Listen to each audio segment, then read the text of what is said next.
Buenas noches, sí, bienvenidos a Meditando en el Monte. Hoy es sábado 26 de abril, damos muchas gracias a Dios por un nuevo fin de semana. Ayer tuvimos la oportunidad nuevamente de volvernos a congregar en la iglesia y estuvo compartiendo el pastor Diego, que es el pastor que tiene espacio acá los sábados en la tarde, el día de hoy.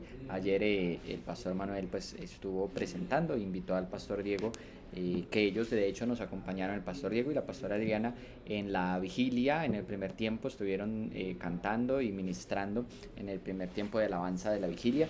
Recuerden que si usted no pudo estar, no nos pudo acompañar, recuerde que todas las transmisiones están en el canal de YouTube, así que la predicación de ayer la encuentra también allí. Vamos a orar, a dar gracias a Dios y hacemos la meditación que tenemos para esta noche. Padre, te damos muchas gracias por el fin de semana. Cada vez que nos regalas un fin de semana te damos gracias por la oportunidad de congregarnos, de estar juntos, de escuchar tu palabra, de orar juntos. Eh, Gracias te damos por eso, por el fin de semana, y te pedimos en esta noche especialmente por tu palabra y la meditación que hacemos de tu palabra, que tu palabra siga, Señor, transformando, cambiando y enseñando nuestras vidas. Te lo pedimos en el nombre de Jesús. Amén. Bueno, estamos en la primera carta de Timoteo y vamos a empezar el capítulo 6, que es el último capítulo de la carta, y vamos a hacer los primeros dos versículos del capítulo 6. Primera de Timoteo, capítulo 6, versículo 1 y 2.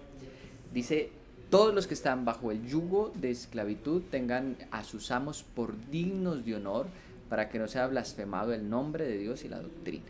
Y los que tienen amos creyentes no los tengan en menos por ser hermanos, sino sírvanles mejor, por cuanto son creyentes y amados los que se benefician de su buen servicio. Esto enseña y exhorta.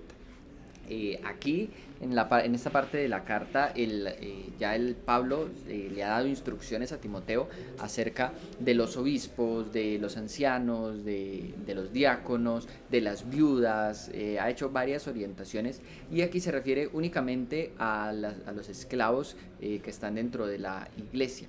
Dentro del escalafón social en la época del primer siglo, cuando es escrito el Nuevo Testamento, los esclavos era la parte más baja del escalafón social, era lo último. Solamente encima de los esclavos estaban los libertos, que los libertos eran los que a través de la manumisión, a través de un contrato que había hecho, un contrato de libertad que había hecho el amo, le había dado la libertad, y allí se encontraban muchos de ellos.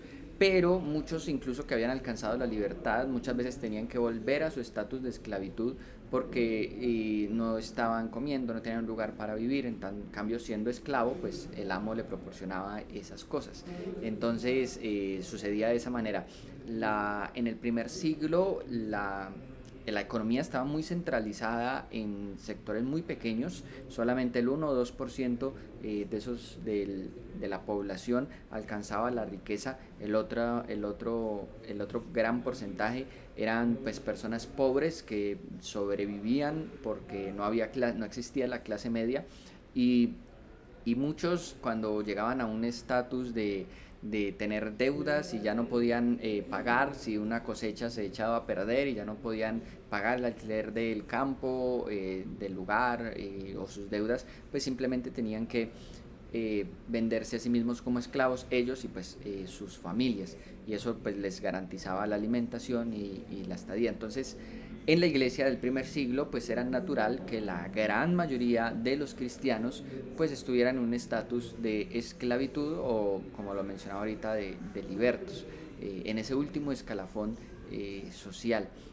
Y aunque pues obviamente no era una condición deseable para nadie, pues era la condición más común. La mayoría de ellos eran pobres, y pues muchos de ellos habían llegado a las buenas nuevas de libertad del Evangelio. Y aquí es donde se torna bastante curioso el mensaje del Evangelio, porque el mensaje del Evangelio da una palabra de conocer la verdad, y que esa verdad hace verdaderamente libres a aquellos que son esclavos. Llama la atención que no hay una palabra de instrucción acerca de los amos, sino para aquellos que son esclavos.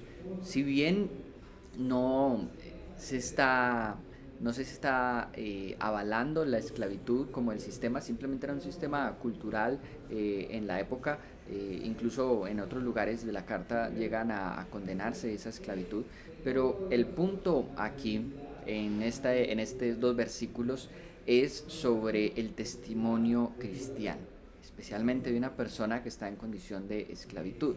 Y ese es el punto de todas nuestras vidas, más allá de lo que hayamos alcanzado en riqueza. Y pues nosotros hacemos más o menos la comparación, aunque no es lo mismo, de aquellos que o son jefes en los lugares donde trabajan, o aquellos pues que son que están bajo un jefe, sin importar cuál sea el escalafón social, como lo mencionamos ahorita en la época, la escala social. Todos nosotros como cristianos estamos llamados a mantener un buen testimonio cristiano, que esté centrado en la actitud de nosotros, todos nosotros como creyentes, sean esclavos o no, y siempre especialmente con respecto a aquellos que están o por encima o por debajo en ese escalafón social. Y obviamente la palabra finalmente llega allá. Cuando los discípulos, dos de los discípulos, los hijos de Zebedeo, le piden, Juan y Jacob, le piden a Jesús, uno sentarse a su derecha y el otro a su izquierda, Jesús les enseña, realmente el que es mayor es el que sirve a otros. Entonces la actitud, sea cual sea el estatus social, y para sostener el testimonio, es una actitud de servicio. Y lo que está propiciando aquí el apóstol Pablo es a instruir a aquellos que están bajo autoridad, a que sirvan no solamente porque están bajo autoridad, o sea, no simplemente por el hecho de que pues deben de servir, sino que deben de hacerlo de una buena manera. Dice de hecho, sírvanles mejor, y especialmente aquellos que son cristianos. Si sus jefes, las personas a las cuales ustedes sirven son cristianos, él dice, no se aprovechen de esa amistad o de esa relación como cristianos, sino que por el contrario sírvanles mejor. Y pasa pues cuando se hacen negocios entre cristianos, no se aprovecha uno del otro porque es cristiano, sino por el contrario, debe hacerlo de una mejor manera. Y eso es lo que anima. No depende del estatus social en el cual nos encontremos, sino que siempre va a depender del testimonio. Y se menciona que especialmente entre creyentes, entre otros cristianos, estamos llamados a servir de una mejor manera y no afectar el testimonio de la comunidad cristiana. Con esta meditación yo le voy a invitar a que oremos. Padre, te damos muchas gracias por tu palabra y también por los desafíos que nos presenta tu palabra, de no solamente servir a todas las personas y el mensaje general que tu palabra, incluso en los evangelios, con el ejemplo de los dos discípulos que piden estar uno a tu derecha y otro a tu izquierda, el ejemplo que el evangelio nos lleva a servir con nuestras vidas, pero especialmente entre los otros que somos creyentes y cristianos. Enséñanos a servirnos de una mejor manera, a no querer estar por encima de otro, sino en todo momento tener una actitud de servicio y guardar el testimonio de la fe. Te lo pedimos en el nombre de Jesús. Amén. Iglesia, que el Señor les bendiga. Recuerden que mañana domingo nuestra reunión familiar 10 de la mañana. Que estén bien. Hasta luego.